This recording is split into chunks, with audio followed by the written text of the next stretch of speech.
శ్రామిక నాయకులందరికీ నా యొక్క నమస్కారం. ఈరోజు విలీనమా ఎన్నికల అనేటువంటి ఒక చర్చ ఉంది, ఒక రౌండ్ టేబుల్ సమావేశం ఉందని చెప్పి మన కుమారస్వామి గారి ఆహ్వానం మేరకు నేను నాతో పాటు కొందరు సోదరులు వచ్చారు.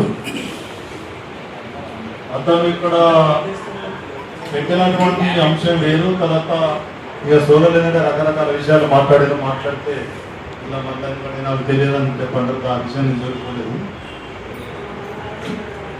ఇప్పుడు 24th ఏప్రిల్ నాడు కోలా శంకర్ గౌడ్ వీరమరణం పొందిండు ఎక్కడ నర్సంపేటలో. దాన్ని పురస్కరించుకొని ఇవాళ తెలంగాణ గవర్నమెంట్ మీరు సమ్మె చేసినా ఏం కాదని చెప్పి భీష్మించుకున్నటువంటి వాళ్ళు కేవలం కోలా శంకర్ గౌడ్ యొక్క మరణంతో వాళ్ళు యూటర్న్ తీసుకొని రాత్రికి రాత్రి సీఎం గారు రవాణా శాఖ మంత్రి గారికి ఇంటిమేట్ చేసి అది క్లోజ్ చేయకపోతే వేరే పార్టీలన్నీ దీన్ని వెతికి ఆరేస్తాయంటే అప్పటికప్పుడు వాళ్ళు నిర్ణయం తీసుకున్నారు. ఈ యొక్క గొప్పతనం ఏంటంటే ఈ 11 PRS లేకపోతే ఇంకేదన్నా ఇప్పుడు ఎలక్ట్రికల్ బస్సులు బంద్ చేస్తున్నారు. అంత ఏంటంటే ఇప్పుడు ఈ జేఏసీ నాయకులు ఎవరైతున్నారో వాళ్ళు పోయి మేము మాట్లాడి మేము సాధించడానికి వచ్చామంటే వాళ్ళది 0%. ఈ గొప్పతనం ఎవరిదంటే ఈ జేఏసీ నాయకుల యొక్క మాటలకు ఇది వాళ్ళకు గౌరవం ఇచ్చి ఆన్ స్పాట్ లో 22nd నాడు సమ్మెలకి కదా కార్మికులు. ఈ ఫస్ట్ గొప్పతనం కార్మికులు. సెకండ్ ఏంటంటే నేను చనిపోయినా పర్వాలేదు కానీ నా తర్వాత ఉన్నటువంటి కార్మికుల కన్నా ఈ TJSRTCలో కొంత లబ్ధి జరగాలని చెప్పి అతను ఎమోషనల్ ఫీల్ అయ్యి కోలా శంకర్ గౌడ్ 48 డిగ్రీల సెల్సియస్ ఉష్ణోగ్రతల ఆయన పెట్రోల్ పోసుకొని అడ్డు పెట్టుకున్నాడు. అది ఎందుకంటే తన కుటుంబం కోసం లేదా తన స్వార్థం కోసం అది చనిపోలేదు.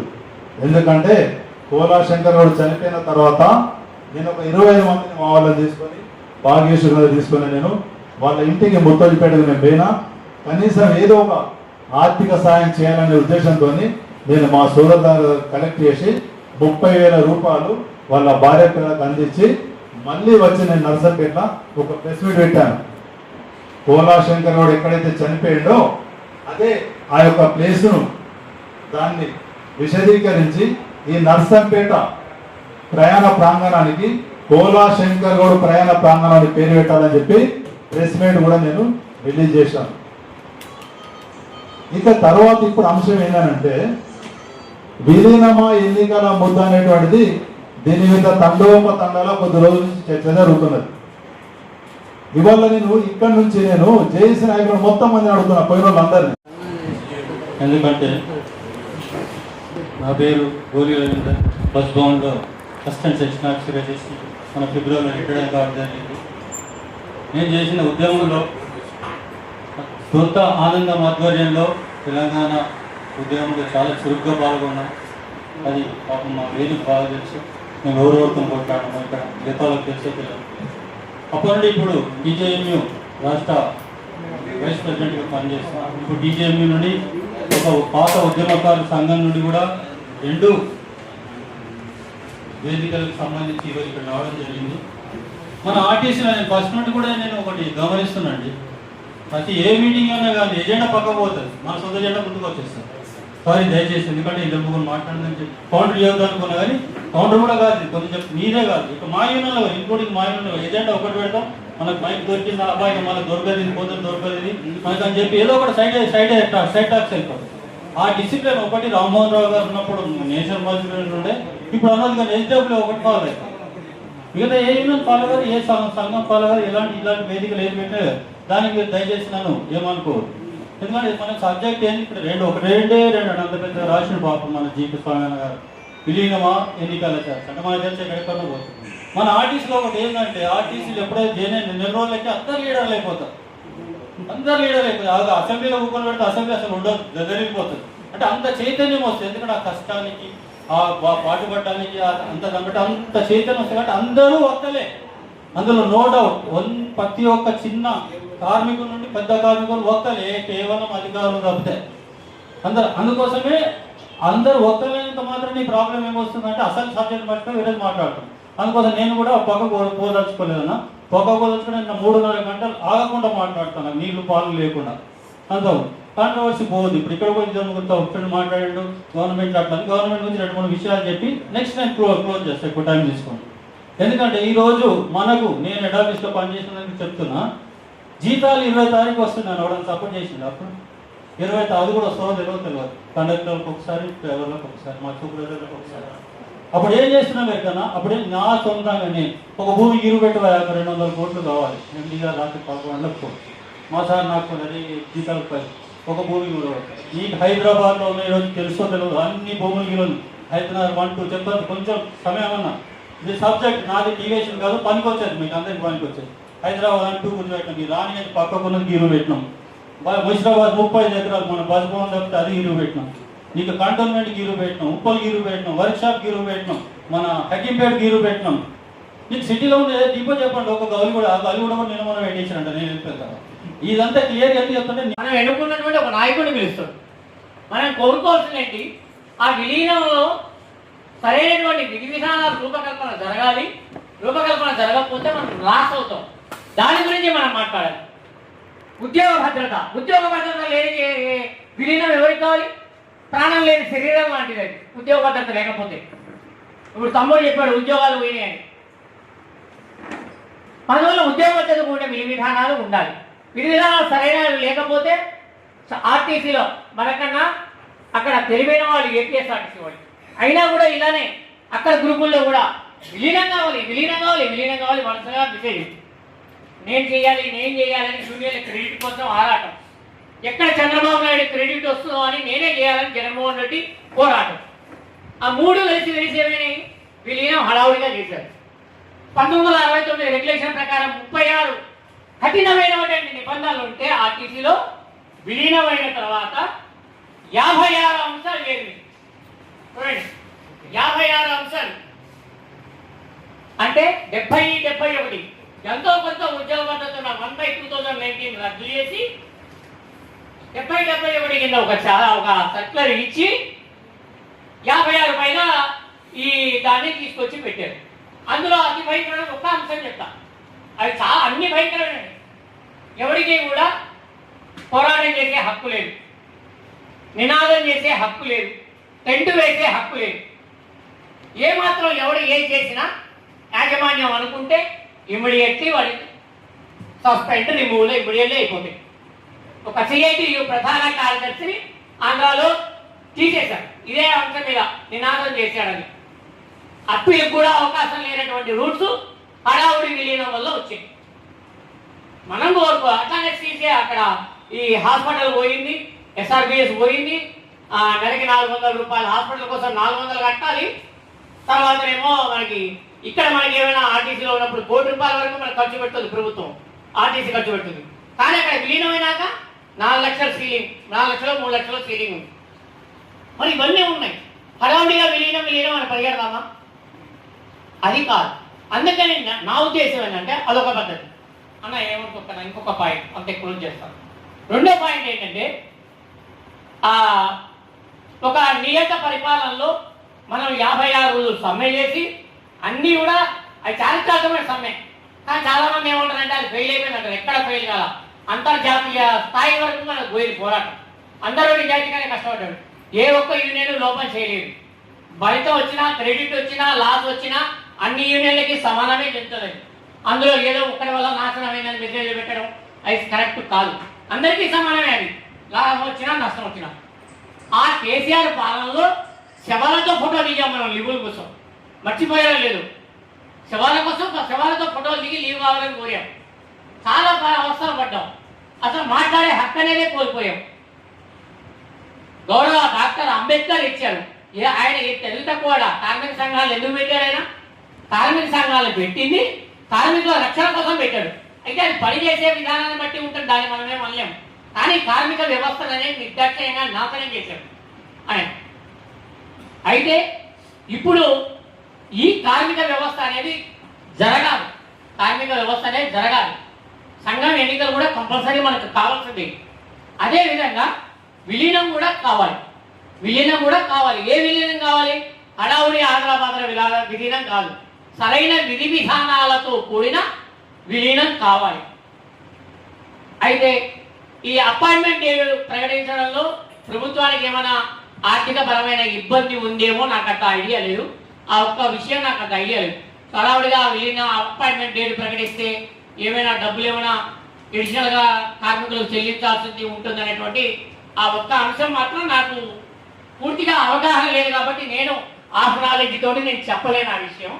దానివల్ల ఏమైనా ఆపిందో లేదో నాకు తెలియదు. సో అలాంటివి ఏమైనా లేకపోతే మీనాని ప్రకటించాలి. కంపల్సరీగా కూడా కార్మిక సంఘాల ఎన్నికలు జరగాలి. మనకి నచ్చిన వాళ్ళు ఎన్నుకునే స్వేచ్ఛా వాతావరణం ఉండాలి. కానీ ఏమాత్రం అవకాశం ఉన్నా ఎన్నికలు జరిగి గెలిచిన వారితోనే కాకుండా అవకాశం ఉందో లేదో నాకు అది కూడా తెలియదు. అన్ని యూనియన్ల రిప్రజెంటేటివ్స్ని పిలిచి చర్చలు జరిపి విధి విధానాలు రూపొందించాలి. అది మాత్రం నేను కోరుకుంటున్నాను, ఏ ఒక్కరితో కాదు. ధన్యవాదాలండి. ఇక్కడ మేనేజ్మెంట్ అయినా ఆర్ఎంలు ఈడీలు వీళ్ళైతే మా దారుణంగా చేస్తారు. ఎందుకంటే అంటే వాళ్ళకి హోమ్ వస్తుంది. చిన్న చిన్న ఉద్యోగాలు 20,000 30,000 జీతాలకు కుటుంబాల వల్ల వీళ్ళకి వచ్చిన తర్వాత బయట ఇక్కడ పోలేదు. అందుకని తీసుకోకుండా పెట్టినందుకు ప్రభుత్వం నోడల్ ఆఫీసర్ను చెన్నారెడ్డి గారిని పెట్టి వీళ్ళందరినీ ఒక జీవో ఇచ్చి జీవో కింద అందరినీ ఉద్యోగులను పునఃపరిశీలించి తీసుకోండి అని చెప్తే ఏసీఎల్ ద్వారా కానీ కొంతమందికి ఇచ్చారు. కోర్టు ద్వారా వస్తే కోర్టు లాయర్లను ఆపేసి డ్యూటీలు ఇవ్వకుండా ఆపేసి చాలా దారుణం ఉన్నాయి. ఇది ఎక్కడైనా లీడర్లు ఉంటే ఆర్ఎంను డిఎం వరకే డ్యూటీ ఇప్పించాలి. ఈడీ వరకు పోకూడదు. ఏం తప్పు చేసిండు? దేశ ద్రోహం కేసు కాదు, చిన్న తప్పులు అంటే పొరపాటు జరుగుతాయి. ఇప్పుడు మహాలక్ష్మి పథకం కింద చాలా తిమ్ముల ప్రాబ్లంల వల్ల కావచ్చు, డిపోల డిఎం వల్ల కావచ్చు, సీఏ వల్ల కావచ్చు, చాలా సత్వం అవుతుంది. మరి వాళ్ళ పనిష్మెంట్ లేదు. మరి వీళ్ళ కింద అన్యాయం ఎందుకు చేస్తున్నారు? మరి ఎందుకు ఈయన నాయకులు లేవనెత్తలేరు? ఏమన్నా అప్పుడున్న మనోభావాల వాళ్ళకు సీమరత్నం చచ్చిపోయిందా? ఒక ఉద్యోగం చనిపోతే 36 మంది చనిపోయారండి. 36 మంది చనిపోతే ఏ నాయకుడు వాళ్ళ ఇంట్లో ఒకవేళ ఇదే అనొద్దు, ఇదే పరిస్థితి ఒకవేళ వస్తే వాళ్ళ చలనం ఎలా ఉంటుంది? రాజకీయ నాయకుడు ఇంట్లో చనిపోతే ఎలా ఉంటుంది? అలాంటిది ఉద్యోగం కోల్పోయి ఎంతో మంది చనిపోతే మేము మా సోదరులు మా గౌరవులు రాజనన్న కానీ భాగ్య గంగారావు కానీ మేము తిరిగి వాళ్ళకు మనోధైర్యం చెప్పి ఉద్యోగులు ఇప్పిస్తామని కొంతమంది ఉద్యోగులు ఇప్పించినాం. మాకేముంది రిమూవ్ వాళ్ళకి ఇదే ఇచ్చిన జీవో ప్రకారంగా జేఏసీ నాయకులు 20వ తారీఖు రోజు ఈడీ గారి మీటింగ్కి వెళ్ళినప్పుడు మీరు ఖచ్చితంగా ఫస్ట్ పల్లెం పెట్టాలి. ఆర్టీసీల రిక్రూట్మెంట్ అయిన వాళ్ళందరినీ ఖచ్చితంగా ఉద్యోగులు తీసుకోవాలి. బేసిక్ ఖచ్చితంగా తీసుకోవాల్సిందే. ఎందుకంటే గవర్నమెంట్లో విలీనమైనప్పుడు ఇది పెద్ద సమస్య కాదు. గవర్నమెంట్ ఒక జీవో ఇచ్చింది 98 నంబర్ 28/4/2025 మాకు జీవో ఇచ్చింది. ఆ జీవో ప్రకారం అడగడానికి జేఏసీ నాయకులకు ఏమైంది? ఎలక్షన్లు ఎప్పుడు కలెక్షనే కావాలా అని నేను సభముఖన ఒక రిమోల్ అయిన బాధ నుంచి నేను తెలియజేస్తున్నాను. ఇది ఓకేనా నా అభిప్రాయం. సమావేశం ముఖ్య ఉద్దేశం ఏమంటే మనకు యూనియన్ ఎలక్షన్ అనేది తర్వాత ఫస్ట్ విజయమే ముద్దు. దాని తర్వాత మా రిమూవ్ ఎంప్లాయీస్ మేము 2024 డిసెంబర్లో సమావేశమై స్టేట్ రాష్ట్ర వ్యాప్తంగా 522 మంది ఉద్యోగాలు కోల్పోతే మాకు 24/4/2025లో ఒక జియో ఇచ్చారు 938 జియో. ఆ జియో ప్రకారం ఇప్పటికీ ఉద్యోగాలు ఇవ్వలేదు. ఇప్పటి వరకు ఉద్యోగాలు ఇవ్వలేదు. కొందరికి ఇచ్చారు, ఇంకా చాలామంది మిగిలిపోయారు. మా ఉద్దేశం ఏం లేదు, మేమైతే ఫస్ట్ విలయానికి ముద్దున్నాం. తర్వాత ఎవరైతే మా ఉద్యోగాలు కోల్పోయిన రిమూవల్ ఎంప్లాయీస్ ఉన్నారో కంపల్సరీ ఇవ్వాలని నేను ఈ సభాముఖంగా వేడుకుంటున్నా. ఈ అవకాశం ఇచ్చినటువంటి అందరికీ నా యొక్క నమస్కారం. ఇక్కడికి రావడం ఏంటంటే ముఖ్యంగా గవర్నమెంట్ కావచ్చు, మనకు పెద్దలు ఇక్కడ ఉన్న మల్లేష్ అన్న కానీ అన్న కానీ ఏమంటున్నారంటే కొంతమంది ఒక 1% ఎలక్షన్ పోతుంది. ఆ 1% మనందరూ తెలుసు. ఎలక్షన్ వస్తే ఏమవుతుంది అంటే కార్మికులు అంతర్గత కుటుంబాలు అవుతుంది. ఇప్పటికే చాలామంది బాధలతో ఇండిపెండెంట్ బాధపడుతున్నారు. విషయాలు అందరికీ తెలిసి ఎలక్షన్ కాకుండా విన్నపం చేయాలా. ముఖ్యంగా కూడా 938 జీవో ప్రకారం మా సోదరులు 40 మిగిలిపోయారు. అన్న మాట్లాడలేదు తెలిసి నేను మాట్లాడేదాకా మనం ఒక బాధ్యత తీసుకుంది అక్కడ మాట్లాడలేదు. ఏమైతే కూడా 5-6 మంది మాట్లాడారు మిలీనియం ఎలక్షన్. ఆర్టీసీ ఎప్పుడు మన రాష్ట్రం ఏర్పడ్డది 6 నుంచే ప్రకటన అయ్యారు. దానికి డిసెంబర్ సోనియా గాంధీ పుట్టిందో ఇంకో గాంధీ పుట్టిందో అనేది కాదు. సాధించుకున్న రోజు తప్పకుండా కావాలి. పోయినోడు హిట్లర్ అంటే మరి నువ్వు 2వ హిట్లర్ అయిపోయినావు. ఇది సరైన మార్గాలు కావు. ఆయన 24 మందిని చంపారు 3 రోజుల్లోని ఒక వ్యక్తిని చంపాం. ఇదేం రాజనీతి? సరైన మార్గం కాదు. ఎలా మీరు భావించారు? రాష్ట్ర రోడ్డు రవాణా సంస్థ చరిత్రనే కాక ప్రపంచ చరిత్ర లోపల ఒక 4 మంత్రులు ఒక ముఖ్యమంత్రి స్థాయిలో హెయిరింగ్ జరిగినటువంటి రాష్ట్ర రోడ్డు రవాణా సంస్థ ఈ ప్రపంచంలో లేదన్నదా చెప్పు. నాకైతే తెలియదు. ఎవరికైనా తెలుసా? ఏమండి ఎవరికైనా తెలుసా? ఈరోజు మన భారతదేశంలో ఈ స్ట్రగుల్ మీద ముఖ్యమంత్రి స్థాయి ప్రజెంట్ ముఖ్యమంత్రి రికగ్నిషన్స్ ముఖ్యమంత్రి కూర్చొని జేఏసీతో మాట్లాడినటువంటి దాఖలాలు ఉన్నాయా? లేవు. అంటే మీ మాటకు మీకే గతి లేదు అని అర్థం. సరైన మార్గాలు కావు. 24 మంది చనిపోయినప్పుడు అదే విలీన ప్రక్రియ అని చెప్పి వాళ్ళు జీతభత్యాలు అడగలేదు. నిర్లక్ష్యంగా మీరు ట్రేడ్ యూనియన్ ఫాల్సీని నిషేధించారు. ఒక టెర్రరిస్టు సంస్థగా, ఒక ఉగ్రవాది సంస్థగా. ఇదే మార్గాలండి. ఏమైనా వీలుందా? మరి ఈరోజు ఒక్కసారి నాది కూడా ట్రాన్స్పోర్ట్ మినిస్టర్ గారు ఉన్నటువంటి జిల్లాలో పుట్టినటువంటి వ్యక్తిని నేను. నా జైత్యాల్ చిన్న పల్లెటూరు, ఒక అడవి ప్రాంతంలో పుట్టినటువంటి మారుమూల గిరిజన కుటుంబంలో పుట్టినటువంటి వ్యక్తిని. తెలియపరుడు. ఆ రోజు పార్లమెంట్లో మాట్లాడారు. ఈ రోజు ఇక్కడ ప్రజెంట్ మీరు మంత్రిగా ఉన్నారు.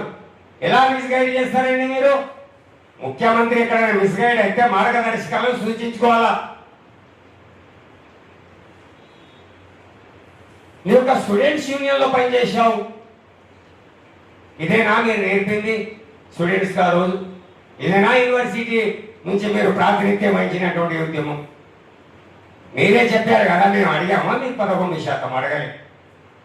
ఈ వ్యక్తి ఎవరైతే శంకర్ గౌడ్ కూడా అన్నేటికి బలి అయిపోయినారో, బాడీ ఉన్నంతసేపు ఒక మాదిరిగా మాట్లాడినారు. బాడీ పోయిన సార్ ఏం చర్చించిందే మీరు 10 నుంచి రాత్రి 1 గంట వరకు? ఇలా ఒక ముఖ్యమంత్రి స్థాయి 35,000 మంది ఉన్నటువంటి ఆర్టీసీలో ఒక ముఖ్యమంత్రి స్థాయి 4 మినిస్టర్లు. ఇవి ఆమె చర్చలు. అంటే మీరు కార్మికులకు, మా ఉద్యోగులకు ఎంత మోసం చేశారు? ఇప్పుడు మేమా చీటర్స్? మీరా? అంటే మీరు అవతలాడితేనేమో తప్పు లేదు, మేము అవతలాడితే జైల్లో పెడతారా? ఇలా మీరు చేసిన పని.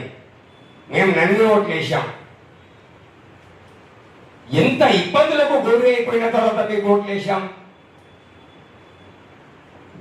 మీరే చెప్పారు కదా మీరు ఒక. అంటే మేము మాట్లాడవచ్చా అవతాల పాలకులని? ఎవరికైనా సందేహం అండి మీరు? ఎవరికి? నేనైతే భయపడా. నేను 30 తారీఖే రిటైర్మెంట్ అయితే నా ఉద్యోగం ఊడగొట్టినా నాకేం బాధ లేదు. మీరు చీటర్ అవునా కాదని చెప్పాలా? ఎస్, నంబర్ 1 చీటర్ ముఖ్యమంత్రి. వ్యవస్థను నాశనం చేశారు. ప్రజాస్వామ్య వ్యవస్థను పూర్తి చేశారు. ప్రపంచంలో లేని విధంగా మాతో సైకిల్ చేయించి 24 మందిని చంపి వెళ్ళిపోయినటువంటి మూర్ఖుడు గురించి మీకు తెలియదా? ఏం చేశారు మీరు? ఎలా అధికారంలో రాగలిగారు? ఏం ఆశించామా ఏమన్నా ఆర్టీసీ ఉద్యోగుల మీ దగ్గర నుంచి? ఏమైనా మీ దగ్గర నుంచి తీసుకున్నామా? ఎలా వద్దగారండి మీరు? ఎవరు యూనియన్ లీడర్? ఎవరు? 89 సంవత్సరాలు ఆపదలో ఉన్న కార్మికుల్ని కాపాడడానికి మీరున్నారా లేదా? అంటే కార్మికుల్లో సైలెంట్ విప్లవం అనేది మొదలైపోయిన తర్వాత ఒక్కరి నుంచి వెళ్ళి నాది జేఏసీ అని ఇంకోటని మాట్లాడినారు. ఇక్కడ వీళ్ళు చీటరే, అక్కడ ప్రభుత్వం చీటరే. మీరు మోసం చేశారు మమ్మల్ని. అనేకులు చేశారు. బలిదానం ఎక్కించారు. బలి పశువులు చేశారు. మా ఉసురు మీకు తగ్గుతుంది. తప్పనిసరిగా తగ్గుతుంది. రానున్న కాలంలో మీరు 0, 0, 0, 0 చూడండి. ఎవరు మీకు గైడ్లైన్ చేశారండి? యజమాన్యం. యజమాన్యానికి ఏం అవసరం అండి? ప్రభుత్వంలో కలుపుతా ఉంటే కొన్ని మేము కోల్పోవాలి, కొన్ని మీరు కోల్పోవాలని చెప్పి ఏదేదో మీరు చక్కర్లు కొడుతున్నారు వాట్సాప్లలో, సోషల్ మీడియాలో. ఏమిటి కోల్పోయేది? ఏమిటి కోల్పోయేది? ఏమిటి తెలియదా? నలుగురు ఈడీలతో ఆంధ్రప్రదేశ్లో పోయి అక్కడ ప్రక్రియ ఎలా ఉంది, అక్కడికి ఇక్కడికి ఇబ్బంది రాకుండా చూడండి అని ఫైనల్లో వెళ్ళిపోయేటప్పుడు సర్జనర్ సార్ అని పూర్తిగా సర్వే చేసి నోటిఫై మీద లేదా బయట పెట్టండి. అప్పుడు ఏర్పడుతుంది కరెక్ట్ ఏదో అబద్ధం ఏదో. రాత్రి 12 గంటల దాకా చర్చరా? మీరు తెచ్చిన 11 రూపాయలకు 1 గంట దాకా చర్చరా? అన్యాయం జరిగిందని అప్పుడే మేము రావడానికి ప్లాన్ వేస్తే సెక్రటరీలో నిర్లక్ష్యంగా మమ్మల్ని బయటికి పంపిస్తారా? ఎవరబ్బా సొత్తు మాట్లాడడానికి హక్కు లేదా? ఆర్టీసీలో తాడిత పీడిత ప్రజల శక్తి లేదా? వాళ్ళు మనుషులు కాదా? మీరే పెద్ద మోనార్కోలా మాట్లాడడానికి? మీరు ఎలక్షన్ రికగ్నిషన్ లేదు, ట్రేడ్ యూనియన్ ఫాల్సీనే రద్దు చేశారు. ఎలా మాట్లాడతారండి మీరు? మాట్లాడడానికి గల కారణాలు ఏంటండి? అరే హీనమైన పరిస్థితి కదా. ఎవరో సామాన్యుడు వచ్చి మాట్లాడి, ఏదో ఒక ఆఫీసర్ వచ్చి మాట్లాడి, ఏదో ఒక మంత్రి స్థాయిలో జరిగినటువంటి డిస్కషన్ కాదు, సాక్షాత్తు ముఖ్యమంత్రి. అరే ఏం బాబు ముఖ్యమంత్రి గారు మీరు, ఒక యువ నాయకుడు, ఇలా మీరు ఇచ్చిన ఆదరణ మమ్మలను, ఇలా మీరు ఇచ్చిన ఆదరణ, ఇలా మీరు ఇండైరెక్ట్ మా మీద దమనకాండ సృష్టించి ఈ చావులకు కారణమయ్యారు. వాటిని సర్వనాశనం చేసుకోవడానికి ఒక ప్లాన్ లో ఉన్నారు. ఎప్పుడైనా రిజర్వ్ మేనేజర్ మాట్లాడారా ఎలక్షన్ గురించి? ఎప్పుడైనా రిజర్వ్ మేనేజర్ మాట్లాడారా? డివిఎంలు మాట్లాడారా? డిపో మేనేజర్ మాట్లాడారా? ఎలా పబ్లిసిటీ చేసుకుంటున్నారండి వాళ్ళు? ఎవరిచ్చిన హక్కు వాళ్ళకు? ఎలక్షన్ గురించి మీరెందుకు మాట్లాడుతున్నారు? మీ యజమాన్యం మాట్లాడాలి, ఎంపీ గారు మాట్లాడాలా, ట్రాన్స్పోర్ట్ మినిస్టర్ గారు మాట్లాడాలా, రిజర్వ్ మేనేజర్ గా మాట్లాడుతున్నారు, ఈడీ గారు మాట్లాడుతున్నారు. ఎలక్షన్ అయిపోయిన తర్వాత రికగ్నిషన్ లో ఉన్నవాడు ఏదో పాతకాలంలో సూట్ కేసు వచ్చినట్టు సూట్ కేసులు మాకు అందిస్తాడు, అప్పుడు మేము విలీనం చేస్తామని. సిగ్గు చెడు మీకు.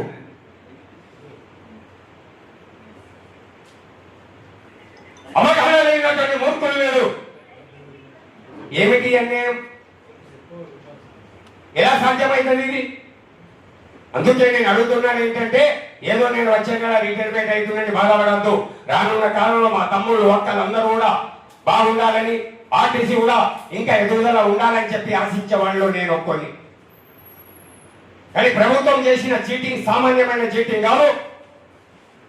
బుద్ధికి ఇచ్చిన గుట్టలు పడిపోయిన మానుభావులు చర్చలకు పోయిన వాళ్ళు పనికి మాలిన దత్తమ్మలు అనడానికి సందేహం లేదు. ఏ ముఖం పెట్టుకుని వస్తారండి మీరు? ఏ ముఖం పెట్టుకుని వస్తారు మీరు ఎలక్షన్ కు? ఏం అడుగుతారు? ఏం తెచ్చారని అడుగుతారు మీరు? ఇక్కడ కార్మికులు అడగనే లేదు నీకు జీతభత్యాల సవరణ. విలీనమే అడిగిండు. అదే మాకు చెప్పండి. మార్గదర్శకాల తర్వాత ఈ రోజు నుంచే ఆర్టీసీ ఉద్యోగులందరూ కూడా ప్రభుత్వ సమానంగా ఆ ప్రభుత్వంలో కలిపేస్తారని చెప్పి మాట్లాడి, మీరు ఎలాగైతే మార్గదర్శకాలు ఉన్నాయో ఆంధ్రప్రదేశ్ మనకి ఇంకా కొన్ని రాష్ట్రాల్లో మనకు చూడండి ఆదేశాలు ఇచ్చి, ఆదేశాలు ఇవ్వచేత కాదు, ఉద్రికించడము, మోసం చేయటము, ఇదిగో వచ్చి అదిగో పాయ. 9 సంవత్సరాల పారిపోయినోడు ఎక్కడో నేను యూనియన్ నాయకుడు అని చెప్పి కాలని ఎగిడియటం, ఉద్యోగాలు పోతే ఉద్యమాలు చేసినటువంటి నాయకుల గౌరవం లేదు. ఇలాంటి వెళ్ళిపోయిన సోషల్ వాళ్ళు మాట్లాడితే స్వార్థాన్ని ఏదో స్వార్థానికి అంటగట్టేటువంటి ప్రమాదంలో మీరు. ఇది సరైన పద్ధతి కాదు. ఇప్పుడు కూడా జేఏసీ మిత్రులకు నేను సవినంగా పని చేస్తున్నాను. మీ మోసాలను ఎండిగట్టే రోజు అతి త్వరలో వస్తుంది. నేను రిటైర్డ్ అయినా మీ మోసాలను ఆడగలుగునా, మీ అవినీతి కుట్రను ఆడగలుగునా. ఈ రాష్ట్ర రోడ్డు రవాణా సంస్థలో ఉన్నటువంటి ప్రజలకు తెలియజేసేటువంటి అవసరం వస్తలేమో అని చెప్పి భావిస్తూ విలీనమనే దానికి కట్టుబడి ఉన్నాం. ఎలక్షన్ కు మేము అద్దంటున్నాం. గౌరవించే మమ్మల్ని ముందుకు తీసుకుపోయి ప్రభుత్వం ఆదుకోవాలని చెప్పి ఒకసారి మనసు పూర్తిగా ఆశిస్తూ సెలవు తీసుకుంటున్నాం. 5-6 మంది మాట్లాడారు విలీనియమ ఎలక్షన్. ఆర్టీసీ ఎప్పుడు మన రాష్ట్రం ఏర్పడ్డది ఆ రోజు నుంచే ప్రకటన అయ్యారు. దానికి డిసెంబర్ సోనియా గాంధీ పుట్టిందో ఇంకో గాంధీ పుట్టిందో అనేది కాదు. సాధించుకున్న రోజు తప్పకుండా కావాలి. పోయినోడు హిట్లర్ అంటే మరి నువ్వు రెండో హిట్లర్ అయిపోయినావు, ఇది సరైన మార్గాలు కావు. ఆయన 24 మందిని చంపారు 3 రోజుల్లోని ఒక వ్యక్తిని చంపావు.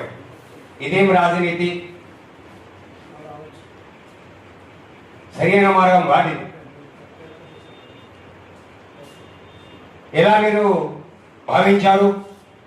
రాష్ట్ర రోడ్డు రవాణా సంస్థ చరిత్రనే కాక ప్రపంచ చరిత్ర లోపల ఒక 4 మంత్రులు ఒక ముఖ్యమంత్రి స్థాయిలో హెయిరింగ్ జరిగినటువంటి రాష్ట్ర రోడ్డు రవాణా సంస్థ ఈ ప్రపంచంలో లేదన్న చెప్పు. నాకైతే తెలియదు. ఎవరికైనా తెలుసా? ఏమండి ఎవరికైనా తెలుసా? ఈరోజు మన భారతదేశంలో ఈ స్ట్రగుల్ మీద ముఖ్యమంత్రి స్థాయి ప్రజెంట్ ముఖ్యమంత్రి రికగ్నేషన్స్ ముఖ్యమంత్రి కూర్చొని జేఏసీతో మాట్లాడినటువంటి దాఖలాలు ఉన్నాయా? లేవు. అంటే మీ మాటకు మీకే గతి లేదు అని అర్థం. సరైన మార్గాలు కావు. 24 మంది చనిపోయినప్పుడు అదే విలీన ప్రక్రియ అని చెప్పి వాళ్ళు జీతభత్యాలు అడగలే. నిర్లక్ష్యంగా మీరు ట్రేడ్ యూనియన్ ఫాల్సీని నిషేధించారు. ఒక టెర్రరిస్టు సంస్థగా, ఒక ఉగ్రవాది సంస్థగా. ఇదే మార్గాలండి. ఏమైనా వీలుందా? మరి ఈరోజు ఒక్కసారి నాది కూడా ట్రాన్స్పోర్ట్ మినిస్టర్ గారు ఉన్నటువంటి జిల్లాలో పుట్టినటువంటి వ్యక్తిని నేను, నా జైత్యాల్ చిన్న పల్లెటూరు ఒక అడవి ప్రాంతంలో పుట్టినటువంటి మారుమూల గిరిజన కుటుంబంలో పుట్టినటువంటి వ్యక్తిని, తెలియపరుడు. ఆ రోజు పార్లమెంట్లో మాట్లాడారు. ఈ రోజు ఇక్కడ ప్రజల్ని మీరు మంత్రిగా ఉన్నారు, ఎలా మిస్గైడ్ చేస్తారండి మీరు? ముఖ్యమంత్రి ఎక్కడైనా మిస్గైడ్ అయితే మార్గదర్శకాలను సూచించుకోవాలా. నీ యొక్క స్టూడెంట్స్ యూనియన్లో పనిచేసావు. ఇదేనా మీరు నేర్పింది స్టూడెంట్స్ గా రోజు? ఇదేనా యూనివర్సిటీ నుంచి మీరు ప్రాతినిధ్యం వహించినటువంటి ఉద్యమం? మీరే చెప్పారు కదా, మేము అడిగామా? మీకు 11% అడగలే. ఈ వ్యక్తి ఎవరైతే శంకర్ గౌడ్ కూడా అన్నేటికి బలైపోయినారో, బాడీ ఉన్నంతసేపు ఒక మాదిరిగా మాట్లాడినారు, బాడీ పోయిన సార్ ఏం చర్చించిందే మీరు 10 నుంచి రాత్రి 1 గంట వరకు? ఇలా ఒక ముఖ్యమంత్రి స్థాయి 35,000 మంది ఉన్నటువంటి ఆర్టీసీలో ఒక ముఖ్యమంత్రి స్థాయి 4 మినిస్టర్లు. ఇవి ఆమె చర్చలు. అంటే మీరు కార్మికులకు, మా ఉద్యోగులకు ఎంత మోసం చేశారు? ఇప్పుడు మేమా చీటర్స్ మీరా? అంటే మీరు అవతలాడితేనేమో తప్పు లేదు, మేము అవతలాడితే జైల్లో పెడతారా? ఇదా మీరు చేసిన పని? మేము 4 ఓట్లు వేసాం.